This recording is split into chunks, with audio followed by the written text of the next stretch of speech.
Ramkumar from Income Tax Department, Janaki from Enforcement Directorate. Sir நாங்க இங்க சோதனை போட வந்திருக்கோம். எங்க கூட கோஆபரேட் பண்ணுங்க. If you do that, எல்லாமே ஸ்மூத்தா முடியும்னு நினைக்கிறேன். ஓஎஸ் தாராளமா செக் பண்ணுங்க. நான் ஒழுங்கா டாக்ஸ் கட்டறவன், மனசாட்சிப்படி வாழ்றவன். சார் இந்த ப்ராப்பர்ட்டி பத்தின டீடைல்ஸ். எந்த ப்ராப்பர்ட்டி? நீலாங்கர்ல ஏதோ வாங்கி இருக்கிறது. இன்னும் 5 மினிட்ஸ்ல ஆடிட்டர் வரதே வந்துருவாரு. அவர் டீடைல்ஸ் கொடுப்பார். மேடம், சினிமா இண்டஸ்ட்ரியில அதிகமா வரி கட்டறவங்கள நான் ஒருத்தன், தெரியுமா உங்களுக்கு? அதனால மட்டும் நீங்க உண்மையை மறைக்கலன்னு ஆயிடாது சார். நாங்க எங்க கடமையை தான் செய்றோம். நான் நேர்மையானவன். தெரியும் சார். இருந்தாலும் கணக்குல வராத பணத்துல நீங்க எக்கச்சக்கமா நகையை வாங்கி குமிச்சிருக்கிறதா எங்க டிபார்ட்மெண்ட்டுக்கு இன்ஃபர்மேஷன் வந்திருக்கு. நகையா வாங்கி குமிச்சிருக்கமா? நீங்க சொல்ற மாதிரி எல்லாம் இல்ல. இன்னைக்கு சினிமாக்காரங்களே சிம்பிளா நகை போடுறது என் ஒய்ஃப் தானே, யாரை கேட்டாலும் சொல்லுவாங்க. அது நாங்க பார்த்து சொல்றோம் sir. We will do that. தெரியும் சார். இருந்தாலும் எங்களுக்கு வந்திருக்கிற இன்ஃபர்மேஷன் அப்படி. இன்ஃபர்மேஷன் வந்திருக்கிறதுனால தான் வந்திருக்கீங்க. உங்களுக்கு முழு ஒத்துழைப்பு கொடுக்க வேண்டியது என்னுடைய கடமை. சார், கேகே ஜுவல்லர்ஸ் கொடுத்தா 300 பவுனுக்கு மேல இருக்கும். மாட்டினா மானமே போயிடும். எல்லாம் ஏனக்க தானே யார் நம்புவா? பெரியவருக்கு தான் அவமானம். ஆமா, இந்த புத்தி முதல்லயே இருந்திருக்கணும். நகையை ஒழிச்சு வைக்கிறது வழி சொல்றீங்க.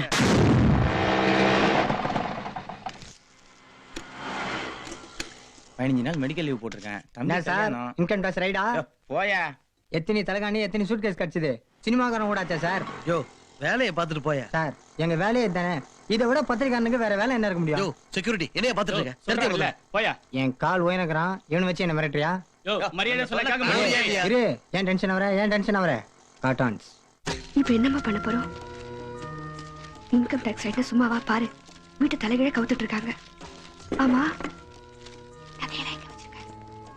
என் பேர் அவ்வளவுதான். இன்னைக்கு மாட்டணும். இதோட சாவி எங்க? பீரோ மேல.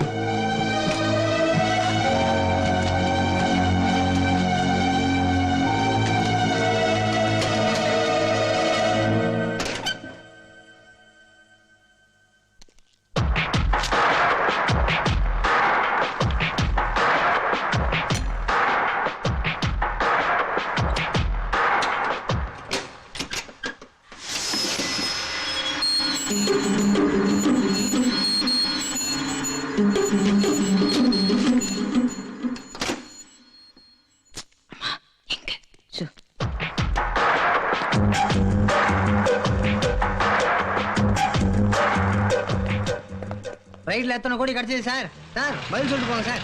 சார், ஒரு நிமிஷம் சார். அந்த சூட்கேஸ் ஏதாவது கிடைச்சதுங்களா? ஒண்ணும் கிடைக்கலையா? எங்கடி? தெரியலையேம்மா.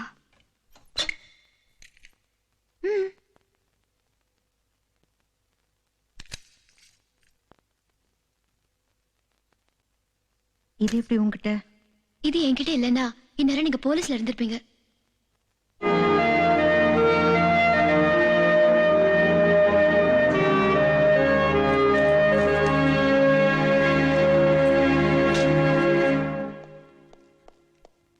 நான் பெரிய தப்பு பண்ணிட்டேன். சம்மதி எவ்வளவு பெரிய மியூசிக் டைரக்டர். அவர் மானம் எனக்கு எவ்வளவு மரியாதை கொடுத்து கௌரவமா இந்த வீட்டுல வச்சிருக்கீங்க. நான் அல்பமா நகைக்கு ஆசைப்பட்டு சம்பளத்துக்கு வேலைக்கு இருக்கிற இவனுக்கு இருந்த அக்கறை கூட சம்மதி எனக்கு இல்லாம போயிடுச்சு. மன்னிச்சிருமா. ஐயோ, பெரியவங்க நீங்க போய் என்கிட்ட. பெரிய மனுஷியா இருந்து சொல்றமா, உன் நல்ல மனசுக்கு உன் ஆசைப்படியே கல்யாணம் நடக்கும்.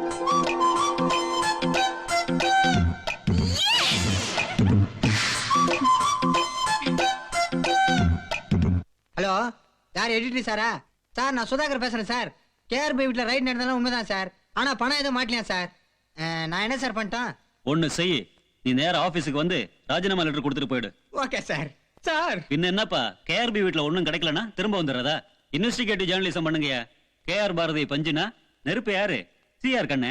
அங்க போய் ஏதாவது மேட்டர் கிடைக்குதான்னு பாரியா. Okay sir. தாத்தா உட்காரு. நான் தின சினிமா பத்திரிகை நிருபரு. நான் இல்லைண்ணா. அட, அது இல்ல தாத்தா. சிஆர் கண்ணன் சார் கிட்ட ஒரே ஒரு பேட்டி மட்டும் எடுக்கணும். அது முடியாது. ஏன்? வீட்டுல இல்லையா? கார் இருக்கு, ஹார்மோனியம் இருக்கு, ஆள் இல்லையா? ஆள் இருந்தா உடனே உனக்கு பேட்டி கொடுத்துடணுமா? என்ன ஐயா, நீ போயிட்டு நாளைக்கு வாய்யா. அவரு பர்சனல் வேலையா இருக்காரு.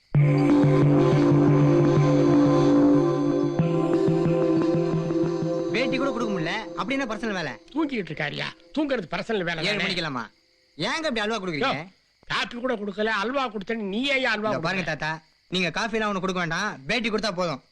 பேட்டி எடுக்காம இந்த இடத்த விட்டு நான் போக மாட்டேன். சொல்லக்கூடாதுன்னு நினைக்கிறேன், என்ன சொல்ல வைக்கிறியே. அவரு தண்ணி அடிச்சிருக்காரியா? போதையில பேட்டி கொடுத்தா எடுப்பியா? நல்லா இருக்குமா? போயிட்டு வா, நாளைக்கு வா. வரேன் தாத்தா, ஒரு விட்டுறோம்.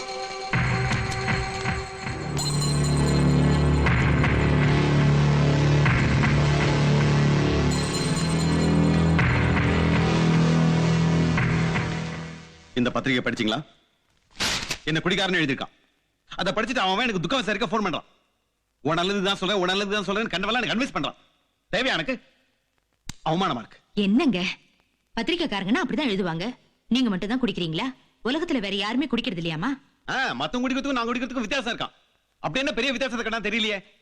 முன்னால என் மார்க்கெட் போனதுக்கு காரணமே நான் குடிச்சதுனால தானா. இப்ப நம்பர் 1 மியூசிக் டைரக்டரா இருக்கேன்ல, அந்த இடத்த குடிச்சு அழிச்சிருவனா. இவன் எழுதுனா உடனே மார்க்கெட் போயிடுமா? அதெல்லாம் கூட எனக்கு வருத்தமா இல்ல. இந்த நியூஸ சொன்னதே இந்த வீட்ல இருக்க ஒரு ஆள் தான் பத்திரிகையில ஆணித்தரமா எழுதியிருக்கான். எப்படி இருக்கும் எனக்கு? யாரு யாரு சொல்லுங்க, எனக்கு தெரிஞ்சாகணும். நியூஸ் கொடுத்தது யாரு? இப்ப நீங்களே சொல்றீங்களா இல்ல அந்த நிருபரை கூப்பிட்டு கேட்கட்டுமா? ஐயா, அந்த பத்திரிக்காரன் நான் எவ்வளவு சொல்லி உங்களை பேட்டி எடுக்காம போக மாட்டேன்னு சொல்லிட்டான். அவன் அனுப்புறதுக்கு வேற வழி தெரியாம நான் தான் நீங்க குடிச்சிருக்கீங்கன்னு சொல்லிட்டேன்.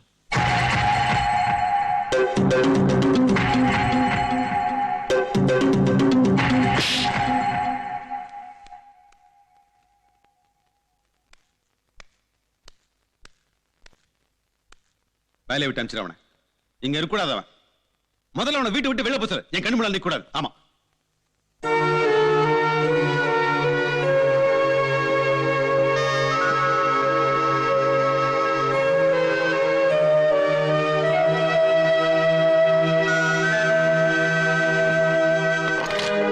என்ன தாத்தா ஆட்டோல வரீங்க?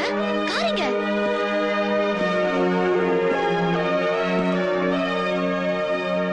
உங்க அப்பன் தண்ணி அடிக்கிற விஷயத்த நான் பேப்பர்காரங்கிட்ட உளறிட்டேன். உங்க அப்பன் கோவக்காரனா, எனக்கு அவங்கிட்ட நேரா சொல்ல பயம். அதுக்குள்ள இந்த டிரைவர் பாண்டி பையன் வந்து அவன் தான் பேப்பர்காரங்கிட்ட சொன்னதா ஒத்துக்கிட்டான். நீ உட்காரு. இப்ப அவர் எங்க இருக்காரு தெரியுமா? எனக்கு என்னம்மா தெரியும், நீ போப்பா.